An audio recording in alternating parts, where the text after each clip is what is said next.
ہوتا ہے. گو کہ کچھ علاقوں میں کینسر جو ہے وہ کامن ہوتا ہے یا زیادہ ہوتا ہے. مثلا چائنا کے لوگوں کی اگر بات کریں تو کینسر خوراک کی نالی کا ہوتا ہے, اور پھیپھڑوں کا کینسر بھی ایک خاص قسم کے علاقوں میں ہوتا ہے. تو جس طرح میں نے گزارش کی ہے کہ 400 تقریباً لگ بھگ لوگوں میں تقریباً 163 ایسے مریض ہوتے ہیں جو تقریباً اس مرض کا شکار ہو جاتے ہیں اور وہ فوت ہو جاتے ہیں. باقی جو ہیں وہ شفا یاب ہو جاتے ہیں.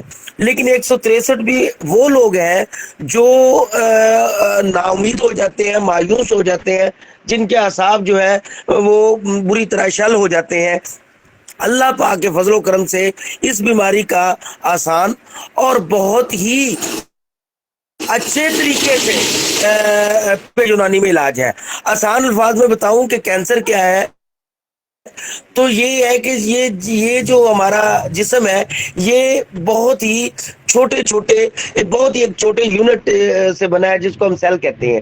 یہ جسم کا سب سے جو ہے چھوٹا اور زندہ حصہ ہے جس کو ہم سیل کہتے ہیں. یہ سیل ایک پوری زندگی ہے, اور ہمارا جسم جو ہے ایسے کروڑوں سیل سے مل کر بنا ہے. یہ جو سیل ہے یہ ہمارے جسم میں ٹوٹتے رہتے ہیں اور ان کی جگہ دوسرے سیل جو ہے وہ آتے رہتے ہیں. ہمارے جسم کے کچھ اعضاء ایسے ہیں جن کے سیل بہت آہستہ سے ضائع ہوتے ہیں, اور کچھ ایسے ہیں جو کبھی بھی ضائع نہیں ہوتے. اس میں جو ہمارے دماغ کے یعنی نروس سسٹم کے سیل ہیں یہ ریپلیس نہیں ہوتے, اور کچھ سیل ایسے بھی ہیں جو بہت جلدی تبدیل ہوتے ہیں. اس میں ہمارے خون کے سیل ہیں جو 90 دنوں کے اندر چلے جاتے ہیں اور نئے آ جاتے ہیں. اس طرح ہماری جلد کے سیل جھڑتے رہتے ہیں اور نئے آ جاتے ہیں, اور اس طرح ہماری خوراک کی نالی کے جو سیل ہیں وہ بھی جھڑتے رہتے ہیں اور نئے آتے رہتے ہیں. اور یہ زندگی اور موت کا کھیل جو ہے وہ ہمارے جسم میں چلتا رہتا ہے. اللہ پاک نے بڑا خوبصورت نظام بنایا ہے, یعنی یہ سیلوں کا آنا, سیلوں کا جانا, نئے سیلوں کا بننا ایک خاص سسٹم, ایک نظام کے ماتحت ہوتا ہے جو اللہ پاک نے ہمارے جسم میں قدرتی طور پر بنایا ہوا ہے. اب کینسر ایک ایسی بیماری ہے جس میں یہ سیل کا ٹوٹنا یا سیل کا بننا کسی سسٹم کے مطابق نہیں ہوتا. یا تو سیل ضرورت سے زیادہ بنتے ہیں, یا سیل ضرورت سے کم بنتے ہیں, یا سیل اب نارمل ہو جاتے ہیں. اور کینسر ایک ایسی بیماری ہے جس میں جسم کے اعضاء کے سیل زیادہ تر اب نارمل ہو جاتے ہیں, یا وہ سیل اس طرح ہونا شروع ہو جاتے ہیں جو کسی سسٹم کے بغیر بڑھیں. تو کینسر کا جو جراثیم ہے یہ کوئی باہر سے نہیں آتا. کینسر ایسے مادے پیدا کرتا ہے جو ہمارے نظام کو درم برم کر دیتے ہیں. اب سوال یہ ہے کہ ہم کو پتہ کیسے لگے گا کہ ہمیں کینسر یہ ہے. تو اس کی جو موٹی موٹی علامات ہیں وہ میں آپ سے ڈسکس کرنا چاہتا ہوں کہ سب سے پہلے جسم میں کسی بھی قسم کی گلٹی نمودار ہو جائے تو یہ آپ نے آپ کو خیال نہیں کرنا چاہیے کہ یہ کینسر کی گلٹیاں ہیں, بلکہ بعض اوقات چربی کی, فیٹ کی یعنی گلٹیاں بھی ہوتی ہیں. لیکن ان میں اگر درد ہو, اگر کسی گلٹی میں شدید درد ہو تو پھر آپ اپنے معالج سے رجوع کریں, یہ خطرناک ہو سکتی ہے. دوسرے نمبر پر اگر کسی راستے سے بھی یعنی منہ, کان, ناک یا پخانے کے راستے سے خون آئے تو یہ بھی ایک کینسر کی علامت ہو سکتی ہے. تیسرے نمبر پہ اگر کھانسی آئے اور کھانسی ٹھیک نہیں ہو رہی اور مسلسل آئے جا رہی ہے, اور یہ کینسر کے اور یعنی کھانسی کے ساتھ بلغم میں خون کی بھی آمیزش ہے, تو یہ کینسر یعنی پھیپھڑوں کے کینسر کی علامت ہوتی ہے. چوتھے نمبر پہ اگر ہم کریں, اگر کسی کو مسلسل جو ہے وہ قبض کی شکایت رہتی ہے اور پخانے کے راستے خون آ رہا ہے تو یہ بڑی آنت کا کینسر کی علامت ہو سکتی ہے. لیکن جو یعنی مقد کے منہ کے اوپر منہ کے مسے وغیرہ ہوتے ہیں, اگر ان سے خون آ رہا ہے تو وہ کینسر کی علامت نہیں ہے, وہ بواسیر کی علامت ہے. تو اگر پانچویں نمبر پر اگر بغیر کسی وجہ کے آپ کا وزن گر رہا ہے تو اسے بھی ایک کینسر کی علامت خیال کیا جاتا ہے. یعنی آپ بتدریج آپ کی ویکنس بھی بہت زیادہ ہے, کمزوری بھی بہت زیادہ ہے, اور وزن بھی بدستور گر رہا ہے بغیر کسی وجہ کے, تو یہ بھی ایک کینسر کی علامت ہو سکتی ہے. چھٹے نمبر پر اگر پیٹ پھول جائے تو اس کے اندر پانی پڑ جائے تو یہ جگر کے کینسر کی علامت ہوتی ہے۔ اگر یرکان ہو اور وہ ٹھیک نہ ہو رہا ہو اور مسلسل جسم میں جلد میں خرابی، خشکی اور بے انتہا جلن ہو جلد میں اور ناقابل برداشت جلن ہو تو یہ بھی کینسر کی علامت ہوتی ہے۔ اب جو میں جس بات کی طرف ڈسکس کروں گا وہ کینسر کی سٹیجز کے بارے میں ذکر کروں گا کہ کینسر کی کتنی سٹیجز ہیں اور کینسر کی کون سی سٹیجز کا کیا علاج ہے، کیا علامت ہے، اور کینسر کی سٹیجز سے ہم کیسے نکل سکتے ہیں۔ تو سب سے پہلے جو ہم کینسر کی پہلی سٹیج کا ذکر کریں گے، اگر کینسر صرف ایک حصہ یا جسم کے ایک اعضاء میں ہے تو یہ پہلی سٹیج ہے۔ مثلا اگر جگر کا کینسر ہے اور جگر میں پھوڑا ہے تو وہ جگر کا کینسر ہے، جگر تک محدود ہے تو جگر کا کینسر ہے۔ دوسری سٹیج پہ ہم یہ ذکر کرتے ہیں کہ اگر کوئی فرض کیا یوٹرس کا کینسر ہے، یوٹرس میں رسولی ہے تو وہ یوٹرس کا کینسر ہے تو اس کو ہم کہیں گے کہ پہلی سٹیج کا کینسر ہے۔ اگر اس طرح پھیپھڑوں میں اگر کوئی انفیکشن ہے، بلغم کے ساتھ خون وغیرہ کی میزش ہے تو وہ پھیپھڑوں کا کینسر ہے۔ لیکن اگر جب کینسر کا علاج نہ ہو صحیح طریقے سے تو وہ کینسر جو ہے پھیل کے دوسرے اعضاء میں چلا جاتا ہے اور دوسرے اعضاء کو بھی متاثر کر دیتا ہے، تو ہم یہ کہیں گے کہ یہ کینسر دوسری سٹیج کا کینسر ہے، یعنی دوسرے اعضاء کو بھی اس نے متاثر کر دیا ہے۔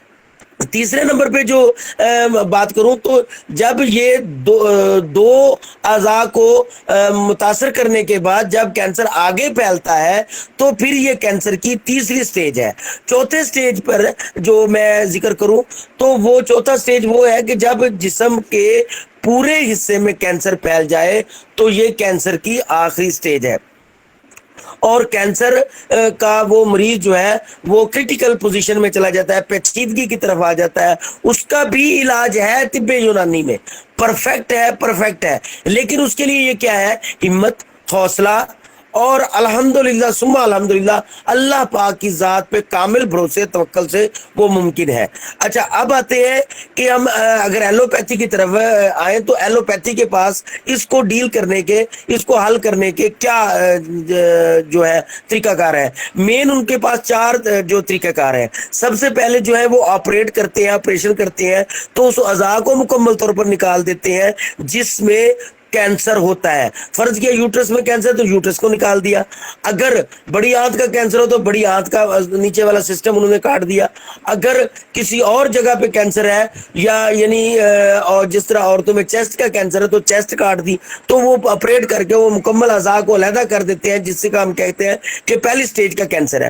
دوسری سٹیج میں کیمیوتھراپی ہے، یعنی وہ ٹیکے ہیں جو کینسر کے جسم کو مارنے کے لیے لگائے جاتے ہیں۔ یہاں میں ایک بار بات آپ کو ذہن نشین کراؤں کہ یہ جو ٹیکے ہیں، یہ جو کیموتھراپی ہے، جب یہ کینسر کے جراثیم کو تو مارتی ہے، لیکن اس کے ساتھ ساتھ یہ ہمارے صحت مند جراثیم کو بھی کل کر دیتے ہیں، اور صحت مند جراثیم اس سے متاثر ہوتے ہیں۔ اس سے پوری باڈی جو ہے وہ کیمیو تھراپی سے بہت زیادہ متاثر ہوتی ہے، سر کے بال گر جاتے ہیں، جلد کا انفیکشن ہو جاتا ہے، اگر زبان کا کینسر ہے تو گلے کا پرابلم ہو جاتا ہے، زبان بولنا یعنی وہ کافی حد تک جو ہے وہ متاثر ہو جاتی ہے۔ تو تیسرے نمبر پہ جو ان کے پاس ہتھیار ہے وہ ریڈیو تھراپی، یعنی جس میں شعاعوں کے ذریعے اس کو تباہ کیا جاتا ہے۔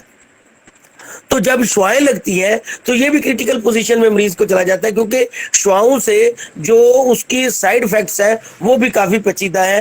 اور چوتھے نمبر پہ کچھ کینسر کا علاج ہارمونل طریقے سے کیا جاتا ہے، کچھ مختلف قسم کے ہارمونز دینے سے اس کا علاج کیا جاتا ہے، ہارمونز کو بڑھانے کا علاج کیا جاتا ہے۔ اس کے حق میں تھوڑا بہت میں ہوں۔ اب آ جاتے ہیں مردوں کی طرف، تو مردوں میں پھیپھڑوں کا کینسر جس طرح میں نے بتایا ہے، میدے کا کینسر ہے، بڑی کامن بات ہے، بڑی آنت کا کینسر ہے، اس کے علاوہ مثانے کا کینسر ہے، یعنی پیشاب کا رک کر آنا، اور عورتوں میں چھاتی کا کینسر ہے، بچہ دانی کا کینسر ہے۔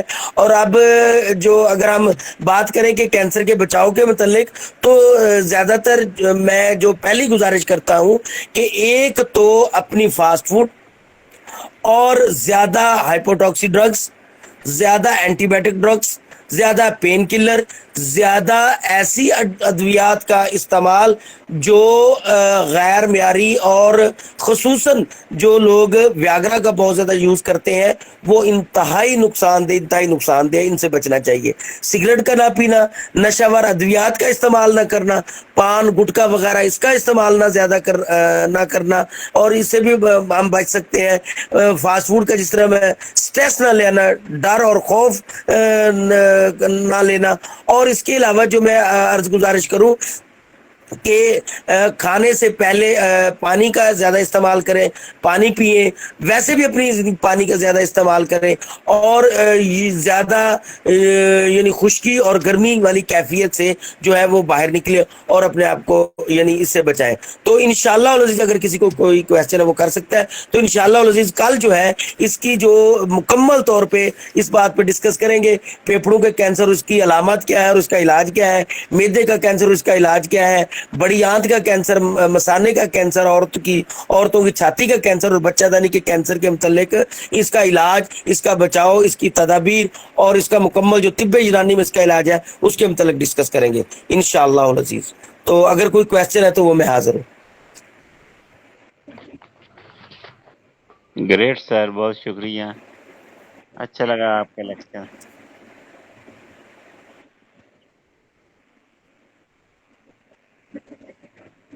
نہیں، کل انشاءاللہ العزیز میرا یہ ٹاپک لگائیے گا تو میں یہ مکمل جو کینسر کی ڈیٹیل ہے نا، پھیپھڑوں کا، بڑی آنت کا، اور اس کا طب یونانی میں علاج کیا ہے، اس سے بچاؤ کا طریقہ کیا ہے، یہ سب کچھ میں مکمل انشاءاللہ العزیز ڈسکس کروں گا جی۔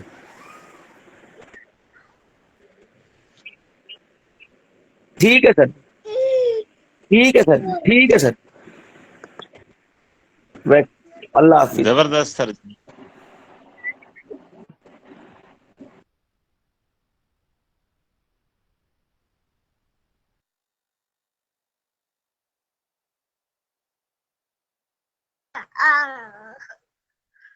جی سر،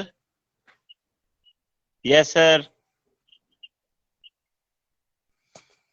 سر میں ان سے رابطہ تو کر رہا ہوں، انہوں نے مجھے یہ پھر کہہ دیا کہ میں کسی اور ڈاکٹر کو کہتا ہوں، وہ آپ کو دے گا لیکچر۔ میں دوبارہ ان سے ملتا ہوں، ایک دو اسپیکر آپ کو لازمی دیتا ہوں انشاءاللہ سر اس ویک میں۔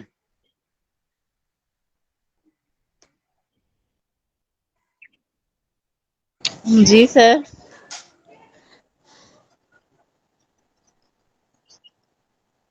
جی ٹھیک ہے سر، انشاءاللہ، جی جی ضرور، جی ٹھیک ہے سر، کل سے میں ریڈی رکھوں گی۔ بالکل سر، گھنٹہ بولنا بہت مشکل ہو جاتا ہے۔